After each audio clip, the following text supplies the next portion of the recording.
let's speak about an important topic, the one of the main topic and ingredient for our business to growth or our for the growth of the product. So where you can scale up your product. So one of an important role plays that demand. Demand plays an important role in scaling your product or your company growth and wellness. So let's talk about it in details. So the first one is that I would like that कि अगर customer है तो customer को वो आपका जो product है वो प्रोडक्ट उनको बाय करने के लिए होनी चाहिए, विलिंगनेस होनी चाहिए, डिज़ायर होना चाहिए, desire to buy a product, तभी जाके वो पर्सन बाय करेगा। एंड सेकेंड स्टेप पॉइंट है कि उसमें कैसा कि पर्सन है जो पर्सन, तो उसकी औकात होनी चाहिए कि वो प्रोडक्ट खरीद सके, उसकी विलिंगनेस होनी चाहिए एंड अबिलिटी भी होनी चाहिए कि वो हाँ कि ये प्रोडक्ट मेरे को परचेज करना है, तभी जाके वो आपका प्रोडक्ट परचेज करेगा।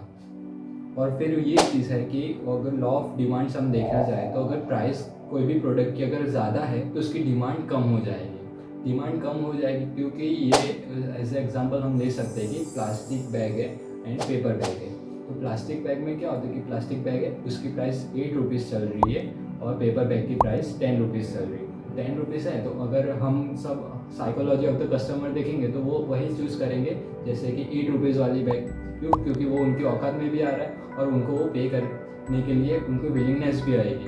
अगर 10 रुपये में निकालने में से जाएंगे और अपने है वाले कंजूस, तो वो पैसे तो निकालेंगे नहीं अपनी जेब में से, तो वो क्या करेंगे कि वो 8 रुपये वाली बैग परचेज करेंगे। दैट मीन्स क्या होता है कि अगर प्राइस कम है तो डिमांड ज़्यादा है और अगर प्राइस ज़्यादा है तो डिमांड कम है, तो दोनों एक दूसरे से इन्वर्सली प्रोपोर्शनल है। कमोडिटीज़ पे रिलेटिव कमोडिटीज़ में कैसा कि उसके अंदर दो मेजर रोल प्ले करते हैं, substitute commodities and goods and complementary goods और कमोडिटीज़। उसमें से let's talk about first substitute commodities और गुड्स। उसमें हम एग्जांपल लेते हैं आपकी मोर अंडरस्टैंड करने के लिए कि जैसे कि पेप्सी एंड कोक है, दोनों है। जैसे कि पेप्सी की प्राइस अगर करंट देखा जाए तो उसकी प्राइस एग्जाम्पल ले लेते हैं अभी कि 10 रुपीज़ चल रही है और कोक की कुछ 10 रुपीज़ चल रही है। दैट मीन्स कि दोनों की डिमांड ऑलमोस्ट इक्वल होगी, क्यों? क्योंकि प्राइस भी सेम है, तो डिमांड समझो कि उसकी सेलिंग दोनों की 5 रुपीज़ हो रही है। वही चीज़ अगर हम देखा जाए तो फिर अगर कि पेप्सी की प्राइस बढ़ गई कुछ 15 रुपीज़ और कोक की प्राइस 10 रुपये ही गई, तो फिर जो पेप्सी वाले कस्टमर्स है वो स्विच हो जाएंगे कोक पे। क्यों? क्योंकि वो उनकी औकात में भी आ रहा है और उनको पे करने के लिए उनके पास एबिलिटी भी है, उनके जेब में भी पैसे पड़े, तब जाके वो कोक पे लेंगे। तो ये हो गया substitute commodities. And then next last उसके वो पॉइंट में कि अगर कॉम्प्लीमेंटरी कमोडिटीज़ है तो उसमें कैसा होता है कि एक दूसरे के रिलेटिव होते हैं एक दूसरे की। जैसे कि एग्जांपल लेते हैं कि टीवी है एंड सेट टॉप बॉक्स है। अगर टीवी की प्राइस और डिमांड दोनों बढ़ जाएगी तो साथ में सेट टॉप बॉक्स लोग ज़्यादा सेट टॉप बॉक्स की भी डिमांड बढ़ जाएगी। क्यों? क्योंकि टीवी के सेट टॉप बॉक्स के बिना टीवी चलेगी नहीं। So the third point is income of customer और क्लाइंट। इनकम ऑफ कस्टमर क्यों? क्योंकि अगर समझो कि उनके पास जेब में पैसे ही नहीं है तो वो तुम्हारे प्रोडक्ट खरीदेंगे कैसे। जैसे कि अगर एग्जांपल लेते हैं कि अगर कोई पर्सन है उसकी 10,000 सैलरी है मंथ की, तो वो अगर मूवी देखने जा रहा है तो वो मंथ में 2 मूवी देखेगा विदाउट पॉपकॉर्न। क्यों? क्योंकि उसके पास इतने ज़्यादा पैसे पड़े नहीं हैं वॉलेट में, तो वो पे कैसे करेगा। लेकिन वही चीज़ अगर वही कस्टमर है दूसरा जिसकी सैलरी है या इनकम कि कुछ 50,000, तो 50,000 है तो वो मंथ में 3 मूवी देखेगा, साथ में पॉपकॉर्न भी लेगा। क्यों? क्योंकि उसके पास एबिलिटी टू पे है, उसकी औकात है पे करने की, तब जाके ही वो आपका प्रोडक्ट की डिमांड बढ़ेगी वहाँ पे, और वो खुद कस्टमर वो प्रोडक्ट को आपको बाय करने के लिए विलिंगनेस उसकी बढ़ जाएगी। क्यों? क्योंकि उसके पास पैसा है। फिर अपनी बात करते हैं एक्सपेंडिचर्स ऑन एडवर्टाइजमेंट भी बहुत इंपॉर्टेंट रोल प्ले करता है। जैसे कि हम एग्जांपल लेते हैं आपको डिटेल में जानने के लिए कि समझो कि आप कोई एडवर्टाइजमेंट कर रहे हो कि उसकी अगर समझो कि आपने 10,000 की एडवर्टाइजमेंट की, तो 10,000 की एडवर्टाइजमेंट की है तो I think so targeted audience must be approximately 5 to 10 customers increase होगी। लेकिन वही चीज़ अगर आप एडवर्टाइजमेंट में और ज़्यादा खर्च के और इसको वाइडली और स्प्रेड करते हो वो चीज़ को, तो वो समझो कि अगर कॉस्ट उसकी इंक्रीज़ भी हो जाएगी क्योंकि बहुत ज़्यादा स्प्रेड कर रहे हो अपने एडवर्टाइज कर रहे हो, तो समझो कि 50,000 तुम्हारी कॉस्ट नहीं होगी, लेकिन सामने आपके कस्टमर्स भी बढ़ जाएंगे, क्लाइंट्स, जैसे कि 20 to 25। जैसे कि अभी हमने एग्जांपल लेते हैं हल्दीराम करके है, हल्दीराम। तो उसमें क्या अच्छा होता है कि उनका खुद का कहना है कि जो ज़्यादा बिकता है वो ज़्यादा दिखता है वो बिकता है। ऐसी चीज़ है कि अगर कस्टमर को कोई चीज़ उनको बाय करनी है तो हमको उनको बार बार वो चीज़ दिखाएंगे ना, तो उनको और ज़्यादा ऐसा हो जाएगा कि हाँ ये मेरे को परचेस करना, मैंने कहीं पे देखा है। तो क्या है, अवेयरनेस भी एक फैलेगी आपके प्रोडक्ट को लेकर, लोग जानेंगे, मेन चीज़ है जानेंगे तब वो चीज़ को बाय करेंगे। अगर वो जानेंगे ही नहीं, वहाँ तक पहुँचेगा ही नहीं, तो वो लोग बाय कैसे करेंगे। कहते हैं एक्सपेक्टेशन, जैसे कि हम एक्सपेक्टेशन कस्टमर की क्या हो सकती है। अगर वो कोई प्रोडक्ट बाय कर रहे हैं, जैसे कि हम कोई प्रॉपर्टी बाय करने जा रहे हैं या हम तो क्या ऐसा होता है कि वो लोग ऐसा एक्सपेक्टेशन लेके चलते हैं कि वो आगे जाके हमारे लिए बेनिफिट हो या कुछ अच्छे यूजफुल चीज़ के लिए हो, तब जाके ही वो हाल के अंदर परचेस करेंगे। जैसे कि अगर आप कोई प्रॉपर्टी खरीदने जा रहे हो तो आप पहले देखोगे कि लोकेशन कैसा है, क्या है, और इसकी फ्यूचर में प्राइस बढ़ेगी कि नहीं। अगर बढ़ने वाली है और इसकी वैल्यू है, तब जाके वो कस्टमर खरीदेगा, और अगर उसके यूज़ किए तब जाके वो खरीदेगा। बाकी उसके बिना तो वो खरीदने नहीं वाला ना। क्यों? क्योंकि उनकी एक्सपेक्टेशन या उनका जो सेटिस्फैक्शन है वो ही नहीं फुलफिल हो रहा है, तो कैसे वो परचेस करेगा। सो एक्सपेक्टेशन भी उनकी होनी चाहिए कि उनकी नीड्स को भी फुलफिल करे और साथ में उसकी कुछ फ्यूचर भी हो कुछ वो चीज़ को लेकर, तब जाके वो आपका क्लाइंट या कस्टमर वो चीज़ को परचेज करेगा। फिर आता है लास्ट ये टॉपिक पे कि quality of the product. Quality of the product बहुत इंपॉर्टेंट है। अगर आपको कोई कस्टमर को आपको रिटर्नेबल कस्टमर चाहिए, तो उसके लिए आपको क्वालिटी बहुत ज़रूरी है, तभी जाके वो कस्टमर वापस रिटर्न होएगा। नहीं तो फिर जो आप पहली बार कोई परचेस करना है वो भी नेक्स्ट टाइम लेने नहीं आएगा। और रिटर्नेबल कस्टमर तभी तो ग्रोथ होएगा, क्योंकि आएंगे फिर कोई चला गया तो फिर ग्रोथ कहाँ से हो गई।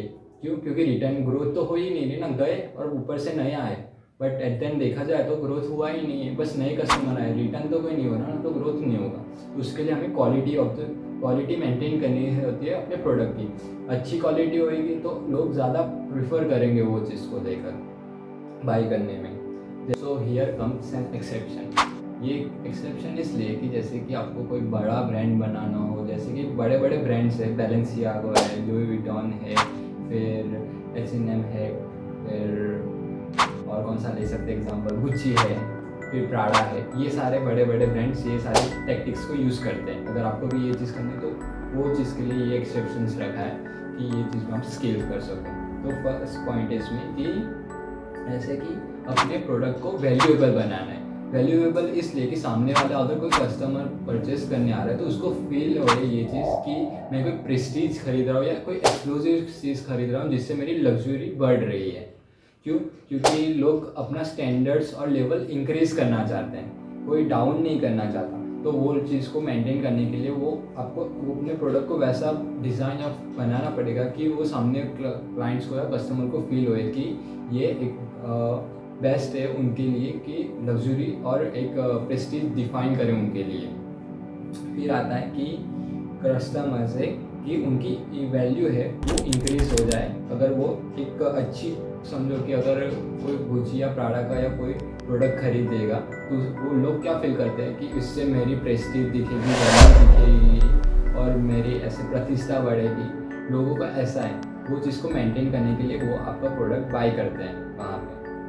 और उनको ये भी है कि हम लोगों से और दिखे, और इसलिए क्योंकि लोग वो जो पर्सन होते हैं जो बाय करते हैं, क्लाइंट या कस्टमर है, उनको नॉर्मल ऑर्डिनरी पर्सन की तरह नहीं रहना है। क्यों? क्योंकि उनको खुद का प्रेजेंस वैल्यूएबल बनाना है। तो वैल्यूएबल बनाने के लिए आपका प्रोडक्ट ऐसा भी होना चाहिए कि वो और हो, कि सामने वाले पर्सन को अपनी क्या वैल्यू एक डिफाइन कराए वो प्रोडक्ट से ऐसा।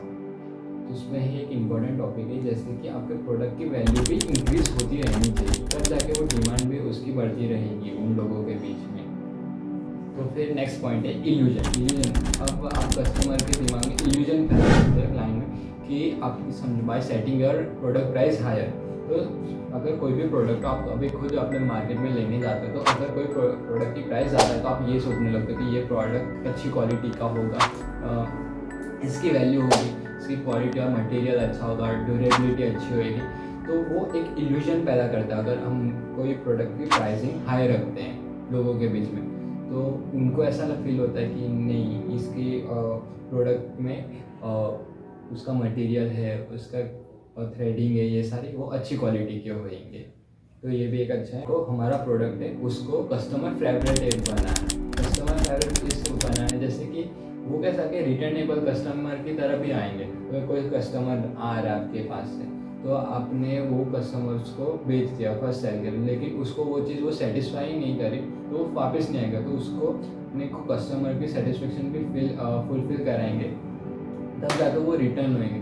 और रिटर्न होएंगे तो फिर उसका मतलब ये होगा उनको वो चीज़ सूटेबल हो रही है। सूटेबल होएगी तो वो उनकी नेसेसिटीज़ एंड फेवरेट टेबल में आ जाएगी उनके लिए। तो वो लाइवलीहुड में भी उनके अंदर यूज़ करने लगेंगे, तब जाके वो आपका प्रोडक्ट बाई करेंगे। उससे जैसा कि जो डिमांड और ऐसे जैसे कि बड़े लोगों में है, तो वो चीज़ रहेगी, बनी रहेगी आपके प्रोडक्ट को लेकर।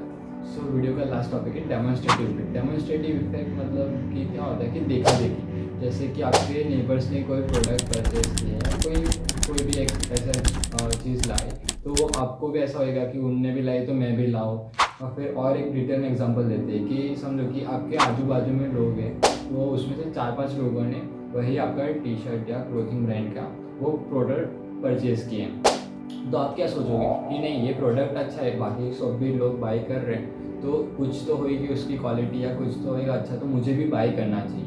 तो एट द एंड कहीं ना कहीं देखा जाए तो डेमोन्स्ट्रेटिव इफेक्ट भी इम्पोर्टेंट रोल प्ले करता है ये सारी चीज़ों में। सो ये सारे रीजंस थे अपने बिजनेस को ग्रोथ में और अपने प्रोडक्ट की डिमांड बढ़ाने के लिए। अगर आपका भी कोई अगर बिजनेस है या कोई कर रहे हो, आप कोई प्रॉब्लम फेस कर रहे हो, तो आप कमेंट डाउन करो, तो उसके ऊपर भी हम वीडियो और उसका सॉल्यूशन भी निकालेंगे कि कैसे करना है वो चीज़ को स्केल।